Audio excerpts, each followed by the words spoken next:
Good morning friends. आप सब कैसे हैं? उम्मीद करती हूँ आप सब अच्छे होंगे। आप सब ने ब्रेकफास्ट कर लिया होगा। तो चलें अपने नए टॉपिक की तरफ रुख करते हैं।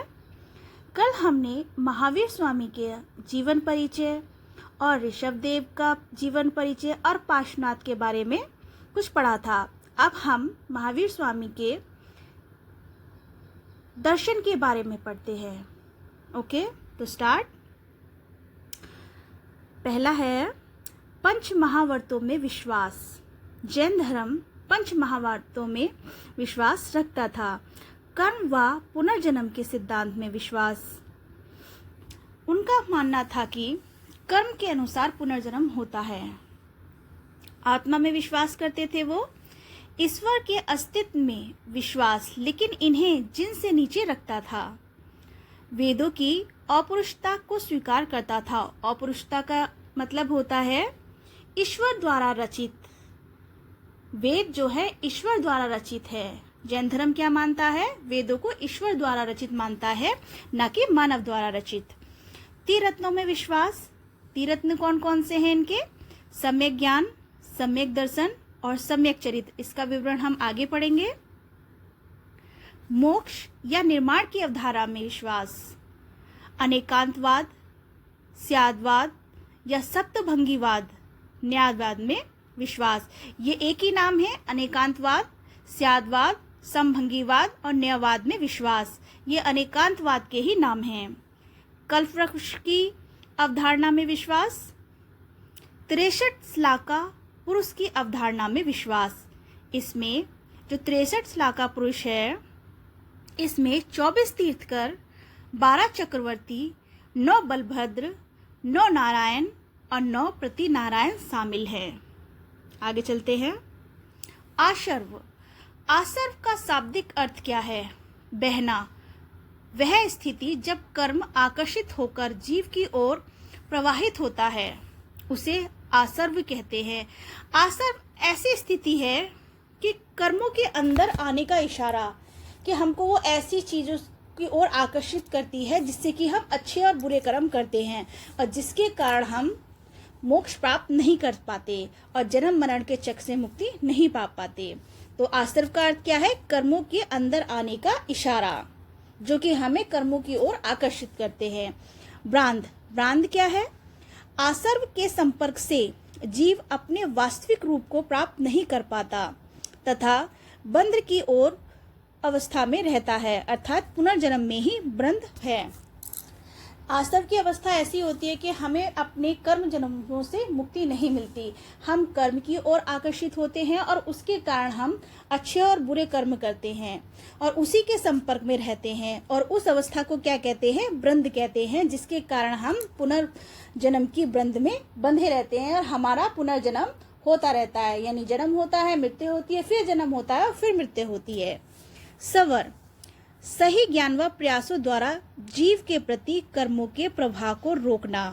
सवर का अर्थ क्या होता है? कर्मों के प्रभाव को रोकना। यानी जब हमें सही ज्ञान मिल जाता है, सही ज्ञान प्राप्त हो जाता है, तो हम कर्मों के प्रभाव से मुक्त हो जाते हैं और जन्म मरण की मृत्यु से मुक्त हो जाते हैं और हमें मोक्ष की प्राप्ति होती है। निर्जरा।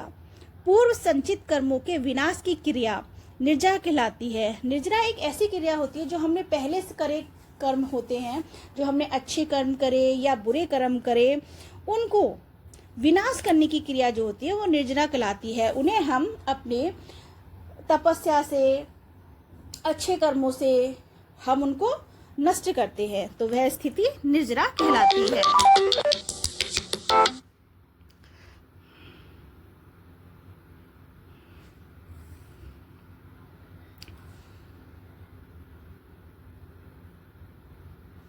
मोक्ष। निर्माण कैवल्य। जीव को जन्म मृत्यु व पुनर्जन्म के चक्र से मुक्त कराना मोक्ष कहलाता है, निर्माण की प्राप्ति कहलाता है। मोक्ष को जैन धर्म में कैवल्य तथा इसे प्राप्त करने वाले को केवलिन कहा जाता है। अनभिज्ञता से सर्वज्ञता की ओर बढ़ने के क्रम में शुद्धिकरण के सिद्धांत पर बल दिया है। सोपानों को पार करना पड़ता है जिन्हें गुण स्थान कहा जाता है। इस सोपानों में 13वां सोपान केवल्य ज्ञान का है, जिसमें व्यक्ति अहर्त कहलाता है।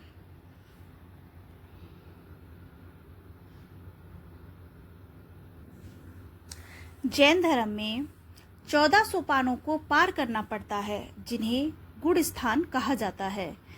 इस सोपानों में 13वां सोपान केवल्य का है, जिसमें व्यक्ति अहर्त कहलाता है।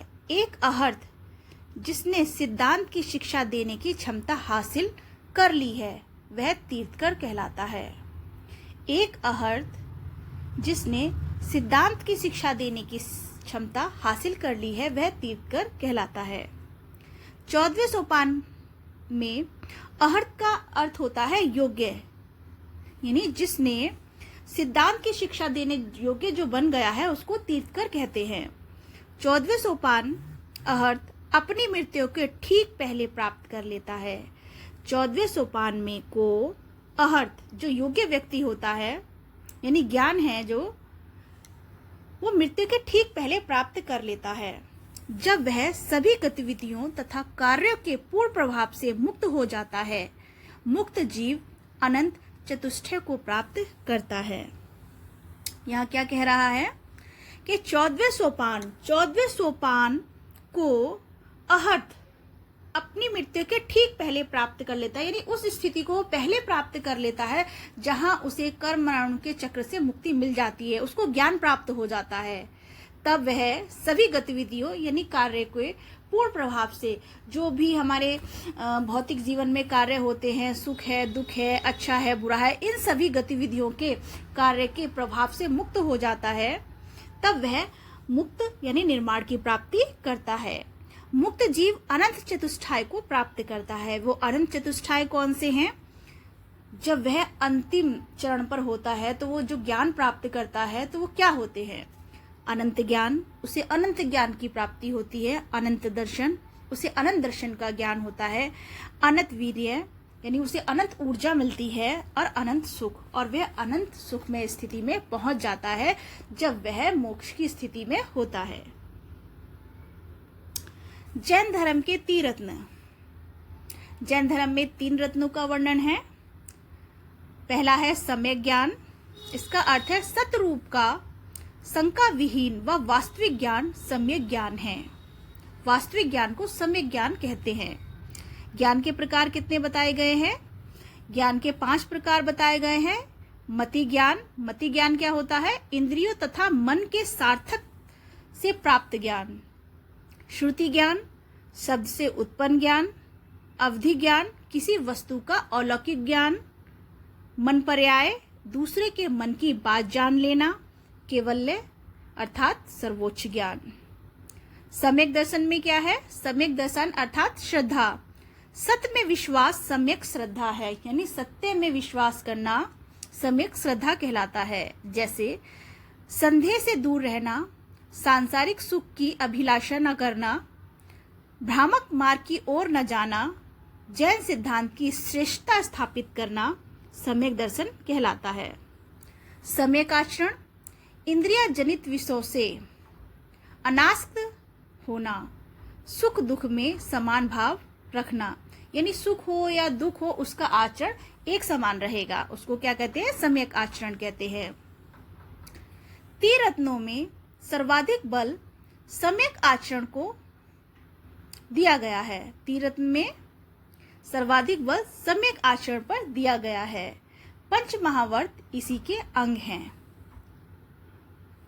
अनेकांतवाद, इसे स्यादवाद, हमने अभी पीछे भी पढ़ा था, सप्तभंगीवाद, न्यायवाद आदि नामों से जाना जाता है। इस सिद्धांत को जैन दर्शन की आधारशिला व प्राण कहा जाता है। क्वेश्चन ये पूछ सकता है, जैन दर्शन की आधारशिला व प्राण किस सिद्धांत को कहा जाता है? अनेकांतवाद को। थेरा, थेरा कौन होते हैं? जैन धर्म के मुख्य उपदेशक थेरा कहलाते हैं। सल्लेखाना, सल्लेखना या संतारा, ये दोनों एक ही नाम हैं, लेकिन इनका दोनों का जो संबंध है वो अलग अलग संप्रदाय से है।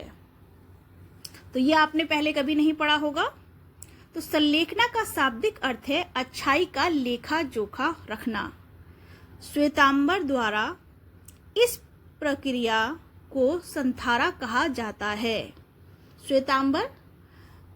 श्वेतांबर कौन थे? जो सफेद वस्त्र धारण करते थे उनको श्वेतांबर कहा गया है।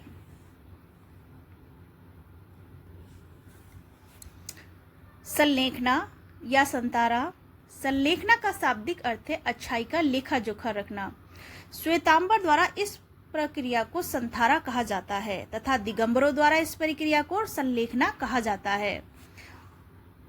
संथारा जो है वो श्वेतांबर द्वारा अपनाई गई थी और संलेखना दिगंबर द्वारा। दिगंबर जब भद्रबाहु दक्षिण भारत चले गए थे तो उन्होंने दिगंबर संप्रदाय अपनाया और श्वेतांबर जो श्वेत वस्त्र धारण करते हैं।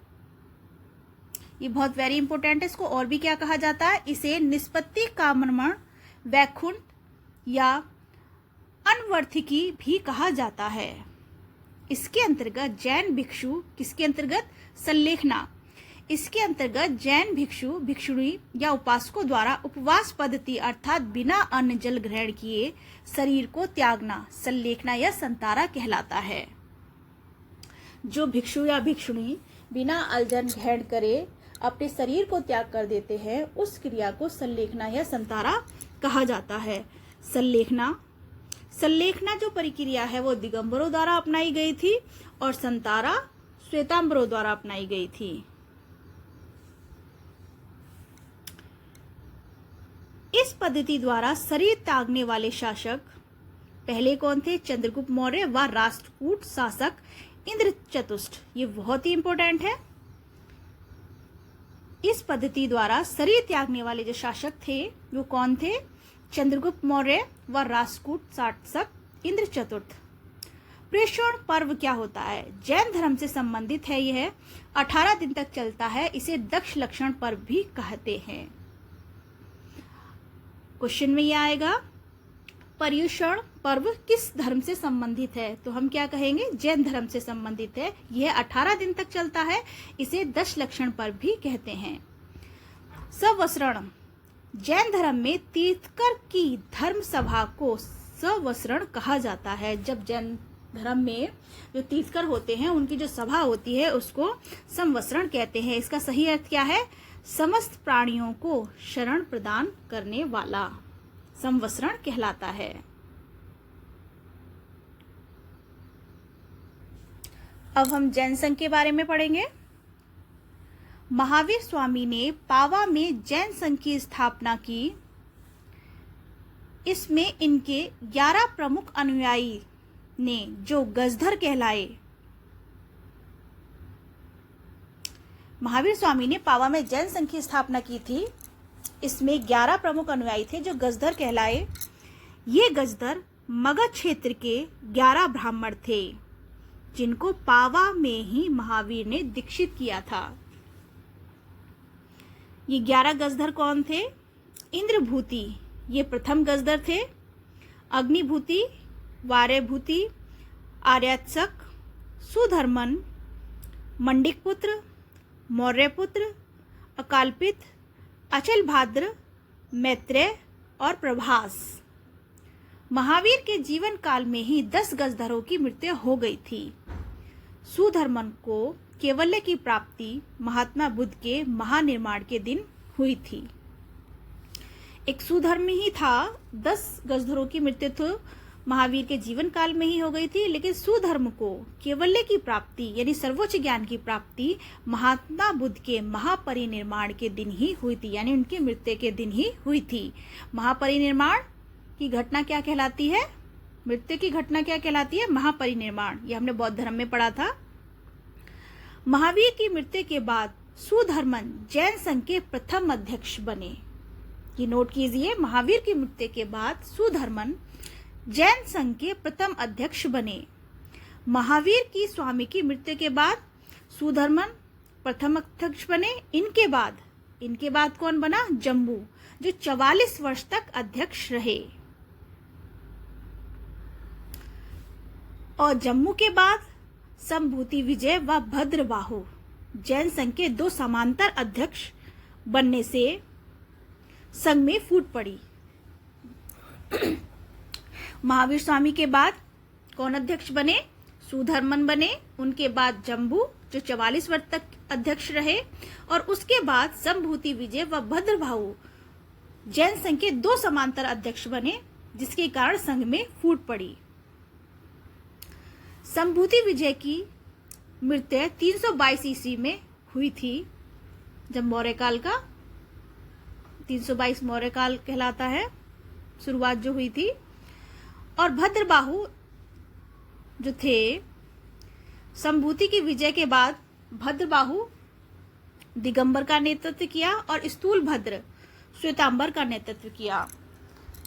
जब संघ में समांतर संभूति व भद्रबाहु जैन संघ के अध्यक्ष बने, तो उसमें संभूति की विजय तो 322 ईस्वी में हो गई और भद्रबाहु ने दिगंबर का नेतृत्व किया और स्थूल भद्र ने श्वेतांबर का नेतृत्व किया। ये श्वेतांबर और दिगंबर के बारे में हम आगे पढ़ेंगे डिटेल से।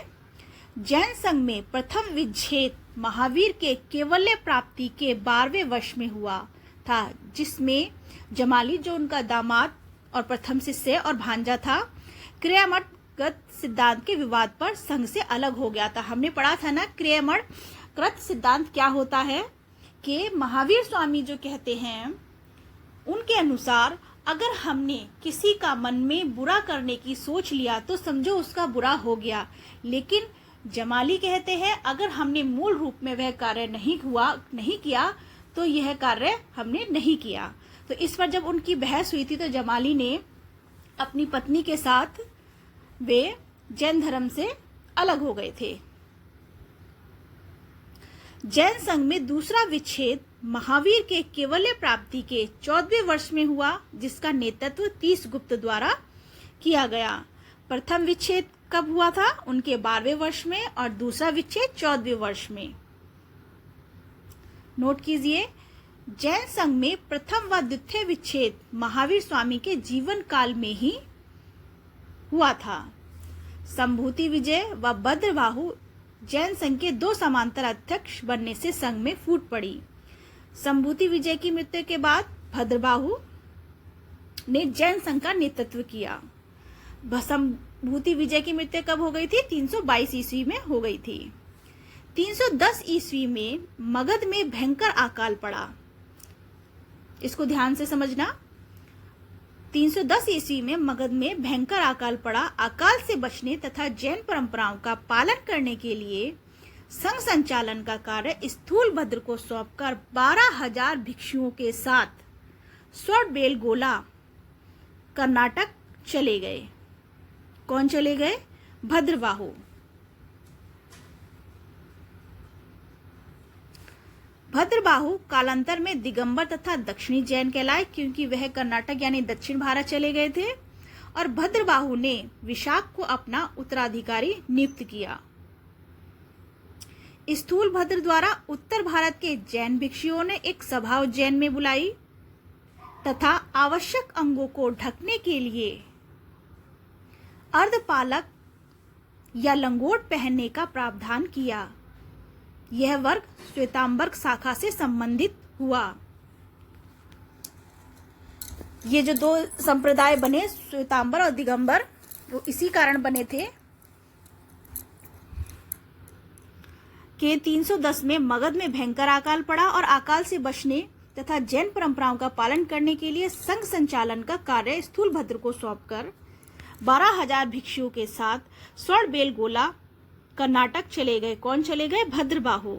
भद्रबाहु कालांतर में दिगंबर तथा दक्षिणी जैन कहलाए और भद्रबाहु ने विशाख को अपना उत्तराधिकारी नियुक्त किया।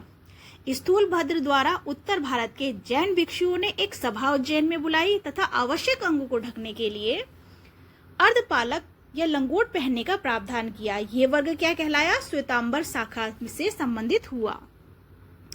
जो दिगंबर शाखा वाले लोग थे वो नग्न रहते थे और जो श्वेतांबर शाखा से थे वे श्वेत वस्त्र धारण करते थे।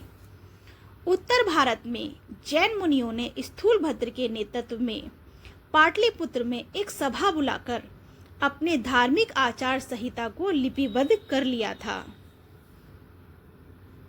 इस सभा में केवल 11 अंग ही संकलित किए गए थे, क्योंकि 14 पूर्वों की जानकारी सिर्फ भद्रबाहु को थी। और उनकी मृत्यु के बाद जब स्थूलभद्र ने इन्हें लिपिबद्ध किया तो उन्हें सिर्फ 10 अंगों की ही जानकारी थी। लेकिन 11वां अंग भी थोड़ा बहुत आता था, लेकिन 11वां अंग भी थोड़ा बहुत उन्होंने संकलित कर लिया, लेकिन सारे अंग संकलित नहीं किए गए। जैन धर्म में 46 आगम शामिल किए गए, जो कि 32 ही प्रमाणित हैं। 46 आगम में क्या क्या था? 12 अंग, 12 उपांग, 10 प्रकीर्ण, 6 क्षेत्र सूत्र, 4 मूलसूत्र, 2 अन्य सूत्र कौन से थे? उत्तराधायन और चुल्लिका का सूत्र। चुल्लिका के भी 2 भाग थे, नादि सूत्र और अनुभोगदार।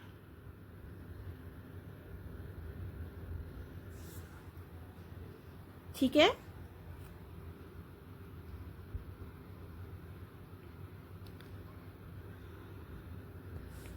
एक बार हम फिर से रिपीट कर लेते हैं कि जैन धर्म में जो प्रथम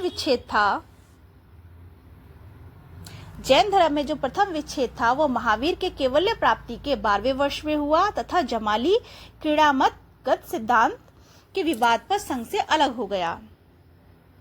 क्रीड़ामत सिद्धांत क्या है, ये कभी कभी क्वेश्चन में आ जाता है। तो इसका अर्थ है, महावीर स्वामी का मत था कि अगर हमने किसी का अनिष्ट करने का सोच लिया है तो समझो वह कार्य हो गया।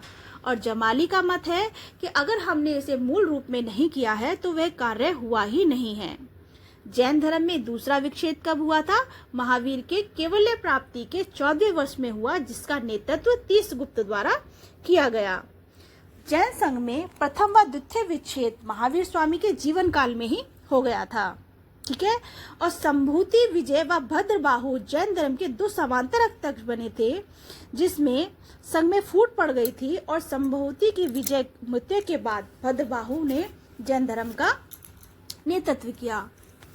तो भद्रबाहु कालांतर में चलकर दिगंबर तथा दक्षिणी जैन कहलाए और श्वेतांबर के थे स्थूलभद्र।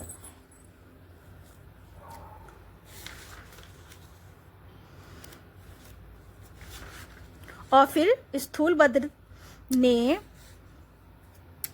धार्मिक आचार संहिता को लिपिबद्ध कर दिया, लेकिन उन्होंने जो धार्मिक संहिता में आचार जो लिपिबद्ध किया वो सिर्फ 11 ही अंग यानी 11 ही पूर्वों को संकलित किया, क्योंकि स्थूलभद्र को सिर्फ 10 पूर्वों की ही जानकारी थी, क्योंकि पूरे 14 पूर्वों की जानकारी तो सिर्फ भद्रबाहु को थी। और जब भद्रबाहु की मृत्यु हो गई तो उसमें कौन संकलित करता? तो इसीलिए 10 में 11 अंगों को ही सिर्फ संकलित किया गया। अब आगे हम पढ़ेंगे जैन संहिता, तो वो हम अगली वीडियो में कंप्लीट करेंगे। आप एक बार इसको रिपीट कर लीजिए और क्वेश्चन यहीं से आएंगे। आपने देखा हो गया वीडियो में आपने सिर्फ महावीर जीवन का परिचय, भद्रबाहु का परिचय, सिर्फ इतना ही बेसिक चीजें पढ़ाई जाती है, लेकिन कभी आपने अभी ये उपागम और स्थूलभद्र इनकी पूरा डिटेल जो नहीं पढ़ा होगा, जो मैं सिर्फ आपके लिए UCG नेट 2000 दिसंबर को क्लियर करने के लिए पढ़ाऊंगी। सो प्लीज़ आप लोगों से रिक्वेस्ट है, तो मेरे चैनल को लाइक कीजिए, सब्सक्राइब कीजिए और कमेंट्स करके बताइए कि आपको कैसा लगा। अगर अच्छा लगा हो तो अच्छा बोलिए, अगर नहीं लगा हो तो नहीं बोलिए, तो मैं और कोशिश करूंगी आपको अच्छे से समझाने के लिए। Okay, bye, take care.